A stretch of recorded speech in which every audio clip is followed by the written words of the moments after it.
Finland and the Baltics. So please welcome Kasper Suomalainen. I think it's correctly, yeah? Okay, please on stage.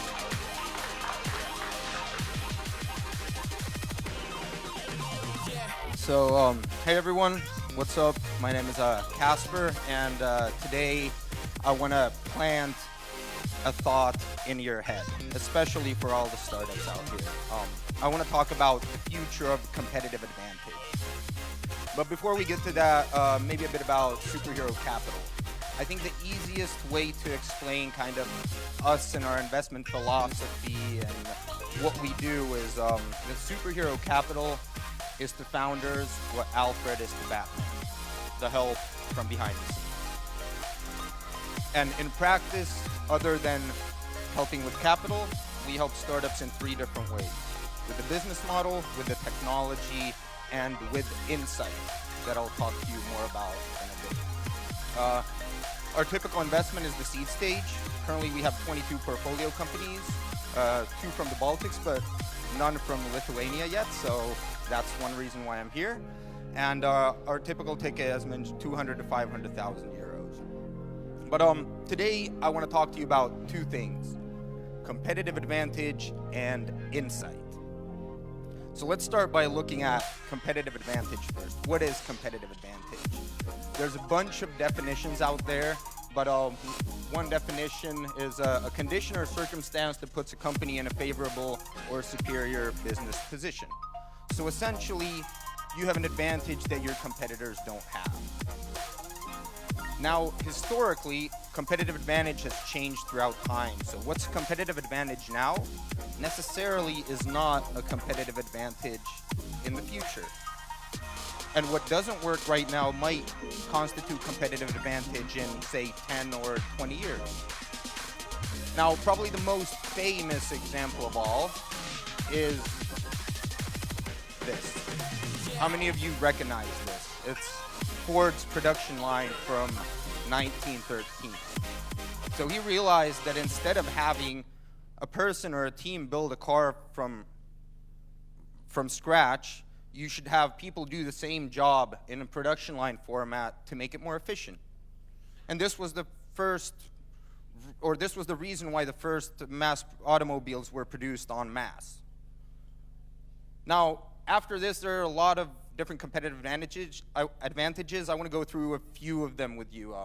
Just the basic ones, economies of scale and economies of scope. So economies of scale essentially means that you're doing something in a very global and huge way that gives you an advantage compared to others. This happens when typically the fixed costs are a lot higher than the variable costs. So you're able to spread the fixed costs over a large amount of products. This enabled in the 60s and 70s IBM to have 95% of the mainframe computer industry profits, even though they only had 70% market share, or only, but anyway. Or General Motors, they had a little over half of the market share, but 80% of the automobile industry profits.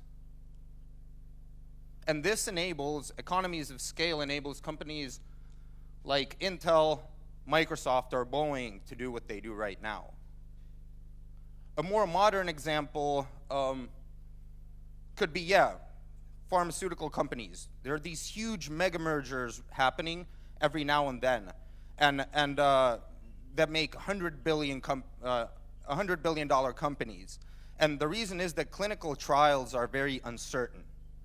Now, the better we understand the human genome at scale, the better we are at clinical trials. For example, leukemia. Before, leukemia was treated as one disease. But after we started understanding about 50 specific genomes, we realized that there's 6 different types of leukemia that can be treated in a very, very different way. So economies of scale really help to make either processes faster or production cheaper. Then another one, probably one of the most known ones as well, and very intertwined with economies of scale, is economies of scope. Now, I think the first example of an economy of scope was in 1870, Marshall Fields. You probably haven't heard of it, but it was a department store where you could get whatever you want in the 1870s. Before that, people who lived in the city, they went to get one product from this shop, another from this, and another from this. But when Marshall Fields came out, they only had to go to one store anymore to get whatever they wanted. So it essentially opened a portal to consumers to go to one place to get whatever they wanted because of the scope of the products that existed. Now, that was for people in the city. People in rural areas, a few decades later, came the Sears Catalog. So essentially, it was a catalog that was mailed home, and you got access to a bunch of products that you never had before. Or in another industry, if you take the construction industry, for example, Caterpillar. Their competitive advantage was that their resellers didn't have to buy construction equipment or resell construction equipment from a lot of different vendors because Caterpillar had all of the machinery needed for construction. So it was a one-stop shop. They didn't need Komatsu or any other companies to be able to compete. And now it's gotten a bit more specific as well, economies of scope.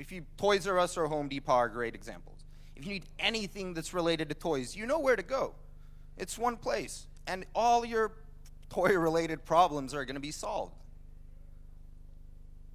And when you combine economies of scale and economies of scope, that's when you have a truly global business. And this is just one example of those. Whatever you need for your home, and wherever you are in the world, you can get it. There's a lot of other competitive advantages as well, related to core competencies, processes, vertical and non-vertical integration, but let's not go into that. Please do Google them if you're interested.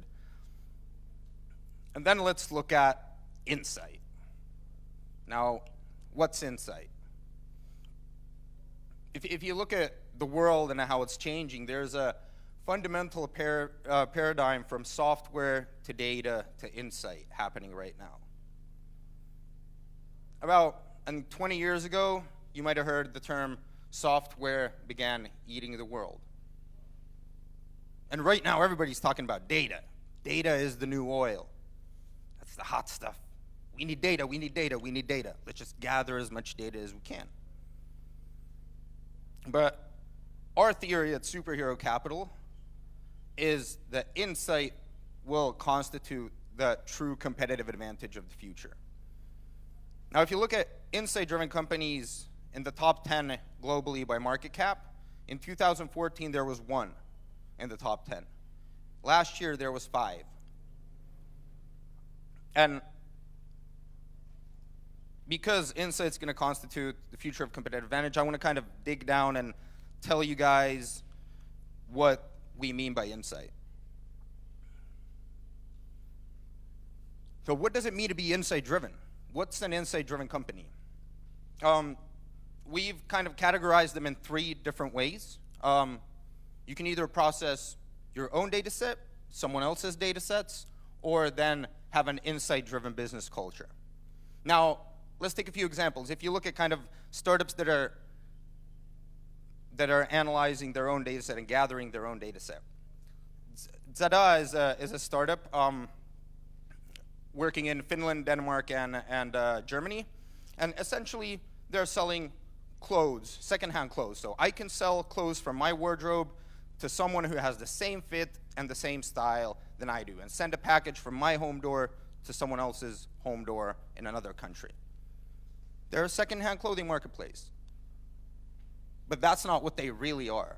They're building a Europe-wide P2P logistics network where you can send a package from your door to someone else's a lot cheaper than any existing post office or DHL or any other UPS. So their insight is a cheaper postal service, as well as they know what what the sizes of clothes are. Everybody knows Zalando, right? Their return percentage is 35 to 50, depending on the country and depending on who you ask. Zada's return percentage is 1.5. So they know something that Zalando and the other competitors don't. And that's processing your own data set. But then, if you're processing someone else's data set, Kasper is another example of a company that does that. So essentially, they're a retail marketing tool for retailers. What they do is they take, let's take an example, snow shovels, for example. Let's say a store is selling snow shovels. They can take the loyalty program data from the store and see who bought yard equipment in the past year. They probably have a yard. They take public weather information and see where it's going to snow in the next 3 days. And they target those people in the areas where it's going to snow, and with the yard, hey, snow shovels are off 30%. It's a very simplified example, but they're processing other people's data sets and getting some actionable information from that, getting some insight from that. And then there's teams that's whole kind of culture and everything they do is based on insight, and it's Leadfeeder is a great example. They're a web analytics tool that tells who's visited your website. Basically, they tell companies what other companies do on their website and give hot leads straight to the CRM. And kind of the way these Leadfeeder type of organizations act and behave is, and this is, I think this was by Forrester Research. They made this model that kind of at the core is experimenting and learning continuously, all the time, doing a lot of micro experiments. In the case of Facebook, there's about 10,000 different versions of Facebook running right now across the globe. So they're learning and experimenting continuously. Identifying outcomes and metrics suited for whatever test you're doing at the moment. Gathering more data and developing insights through analytics. Testing and implementing these insights into software and measuring and refining the results. And this is a pattern that's insight-driven teams necessarily don't think that, hey, we have to do this. This is just how they work. Data tells us what happened. Insight tells us why and what to do. There's a difference.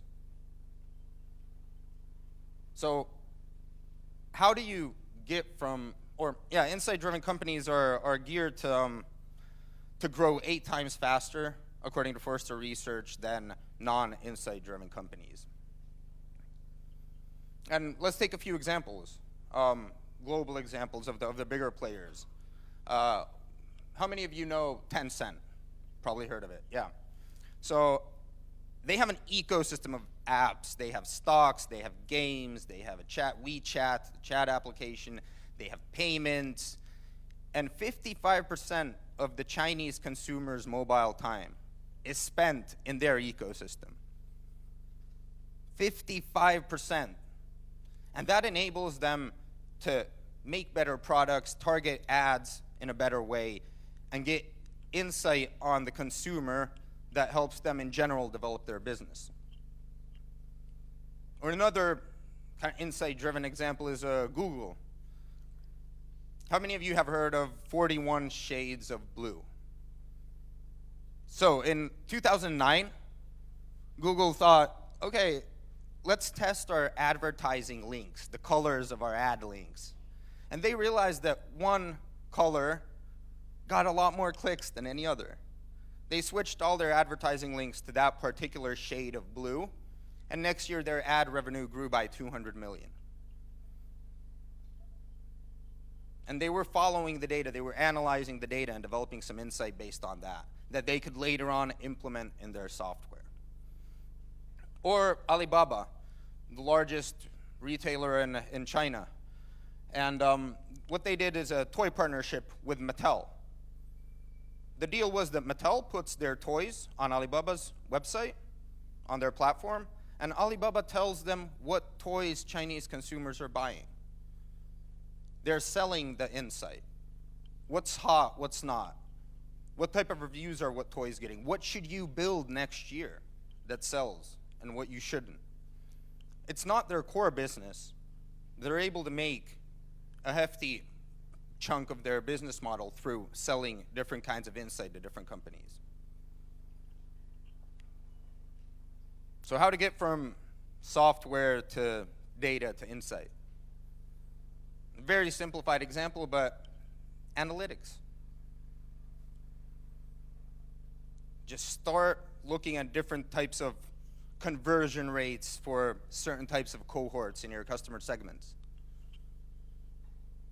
Now this slide is a whole other talk, but here's just a few examples. Like data tells you what happened when you're looking at your MRR, how much did we sell? This is especially for SaaS businesses. Conversions kind of tell you also what happened and at what stage, and cohorts start giving you insight on what's happening at what stage with which group. Now I hate the word cohorts, but essentially it means a group of people with a similar characteristic. Cohort can be people aged 25 to 34. Cohort can be people who use the app in Lithuanian or who signed up last week. But looking at statistics, especially related to certain cohorts, just starts to give you insight. And insight-driven companies can be found regardless of the industry, your business model, sector, or the technology. So this isn't something that's only in, web analytics or something. It can be in construction, in medical tech, or mining tech as well. And us at Superhero Capital, this is our theory, that insight-driven startups with internationally minded superhero founders maximize value. And that's why, and this whole talk, these are the reasons kind of why we think that insight-driven startups and insight is going to constitute the most powerful source of competitive advantage in the future. So all the startups out there, I just want to kind of leave you with one thought, one question. What insight do you have that others don't? What do you know that others don't? Thank you.